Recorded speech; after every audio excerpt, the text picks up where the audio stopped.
2019 Қазақстан үшін ерекше жыл. Себебі қоғамның қозғаушы күші жастарға арнауда. Осы жолдау аясында жаңғыру жолы жастары қарқынды жұмыс жүргізуде. Жамбыл облысы мен Түркістан облысының жастары арасында конференция өтті. 50 жас белсендіден құралған делегация Түркістан облысының киелі жерлерімен де танысуда. Қазақстан халқы ассамблеясына жиналғандар Жамбыл облысы мен Түркістан облысының жастары. Қарама-қарсы жайғасқан жаңғыру жолы штаб мүшелері бүгін өздерінің идеяларымен бөлісіп келелі пікірлерін айтуға келген. Елбасы Нұрсұлтан Әбішұлы Назарбаев жастардың бүгіні мен болашағына қамқорлық жасауды саясатының негізгі мәніне балаған. Осы негізде көптеген бағдарламалар қолға алынып, еліміздің түкпір-түкпірінде жүзеге асыруда.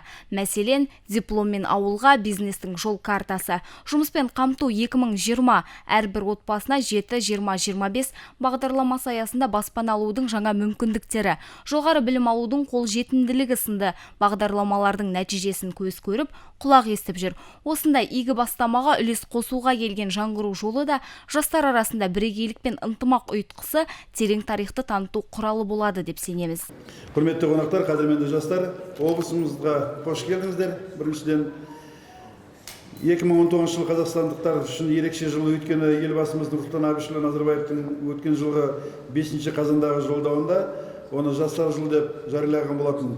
Жылдағы жолдауда бүгінгідегі еліміздің жастарының өніп өсуіне, ел үшін қызмет жасау керек екендігі жөнінде ең бірінші кезекте дені сау, білімді, дара жастар өсу керек екендігі жөнінде жылдағы жолдауда айтып келеді. Ол бірден бір біздің мақтаныш тұтатынымыз жолдаудағы жастарға деген көңіл, жастар біздің ертеңгі болашағымыз, Құда қаласа, үлкен кісілеріміз сіздерге арқа сүйейді. Мынау жаңғыру жолы жастар қозғалысының өзі, құрылуының өзі, ассамблеяның жанындағы шараның барлығы елдігін білдіретін, жастардың бүгіндегі елін отанын сүюде бір-бірімізбен байланысып, іс-шарада араласып, бір-бірімізбен осындай жұмыстарымызды көрсете білуіміз керек. Ол Жамбыл облысы болады, Түркістан облысы болады, мәселе ода емес. Жастардың елін отанын сүюдегі әрқайсымыз өз еліміздің патриотымыз болуымыз керек екендігі шарт. Енді жылдағы жолдауда бірден бір жастарды жұмыспен қамту мәселесі ең басты мәселе. Жұмыспен қамтуда ол деген сөз біздің әр университетте, оқу орындардағы білімді дұрыс оқу, жай ғана университетке барып келу емес, білімді болуымыз керек екендігі жөнінде ол шарт. Мемлекетіміз бүгінгі білімді жастарға арқа сүйейміз. Дөңгелек үстелге жиналған жастарды әртүрлі саладан, мәселен Жамбылдық 50 жас ата-анасының қамқорлығынсыз қалған, аз қамтылған отбасының балалары мен кәсіптік техникалық оқу орындарының білімгерлері. Түркістан облысының да білімді жастары өзіндік ойын ортаға салды. Ең алғаш сөз сөйлеген Шахсот Хамариддинов замандастарын жарқын болашақты қолдан жасап, ел ертеңі үшін тер төгуге шақырды. Білімді, саналы ұрпақ қана ел болашағы бола алатындығын атап айтқан басшымыз бүгінгі жастарға зор міндет жүктеп отыр. Елімізде жастар мәселесіне кеңінен назар аударылып келеді. Жастар ел дамуының негізгі күші. Жастар мәселесі жай ғана мәселе емес, ол ел болашағы. Жастарға еш уақытты біреуге иек артып, мемлекетке қарап алақан жайып жүру жарасқан емес. Мемлекет тек өз шағында жұмысын атқарып, зейнетке шыққан қарияларға, жұмыс істей алмайтын мүгедектерге ғана көмектеседі.